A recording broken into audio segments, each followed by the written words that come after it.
Video is the art of hair transplant restoration surgery on the client who has a receding hairline and a receding corner. His goal is to bring the hairline back to the level it should have, as if he never have had hair loss. And the goal of the hairline restoration is not to bring down the hairline like a baby hairline, kitty hairline, but you want to bring down the hairline where if you have no hair loss, what is the most natural and highest level that you should have. And so that's where it is. Hair transplant, especially the hairline restoration, is an art form. It requires like the artistic and aesthetic detail to ensure a very natural result. So on average, from the mid-eyebrow to the hairline for Caucasian is around 7.5 to 8.5 centimeter. For Asian and Black is around 6.5 to 7. Hispanic and other one is somewhere around roughly around 7 to 7.5. For this client, it's actually 6.25. Again, when I use the hairline, average height of the hairline for each ethnic, I use that as a guide. But really, when you build the hairline, you want to build it uniquely according to each individual facial structure. And so, as long as proportional to a third and a third and a third. So for this client, it's 6.25. Again, as I mentioned in many of my videos, hair transplant, especially the hairline, is an art form. Require a lot of the artistic and aesthetic detail to ensure a very natural result. Once we get the height of the hairline, then you gotta build it according to the facial structures. The more narrow the face, the more arched back the hairline. The more round the face, the more flat the hairline should be.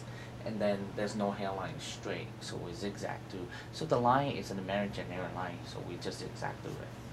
This client, he requests us to have the widow's peak. He actually, up here, he does have a small widow's peak. So again, widow's peak, when we draw it, looks very pronounced, but when it comes out, it's very soft. So really, it's not very, you don't want to be too noticeable, but yet you can have a nice widow's peak. And it just depends on how steep you want and how big and wide. So this patient wanted a little widow's peak. Once we get the shape down, then we transplant at a very precise angle. Start around 35, 45 in the front, increases when you go backward, and changes when you go different direction.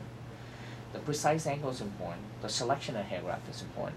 We transplant rows and rows, single hair graft in the front, followed by root about 2 hair, 3 hair, 4 hair in the back for bulk and volume.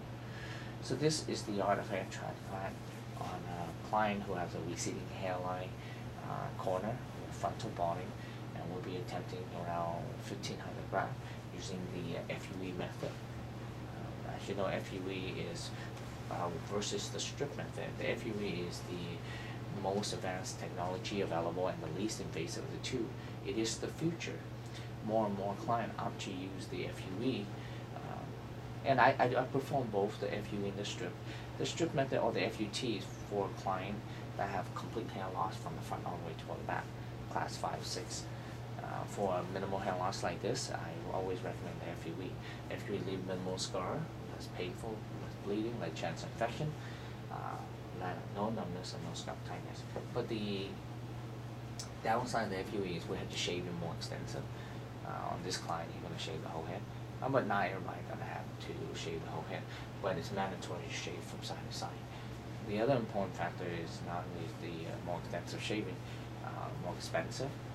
The growth rate is pretty much comparable because the technology has improved so much that my FUE and my FUT are almost very close. And if anything different, it's only 5 to 10% different.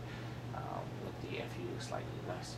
But if you compare my FUE versus the clinic, so sometimes my FUE even better than the strip method. And so I can't wait for this one because a year later he'll look fantastic. Thank you.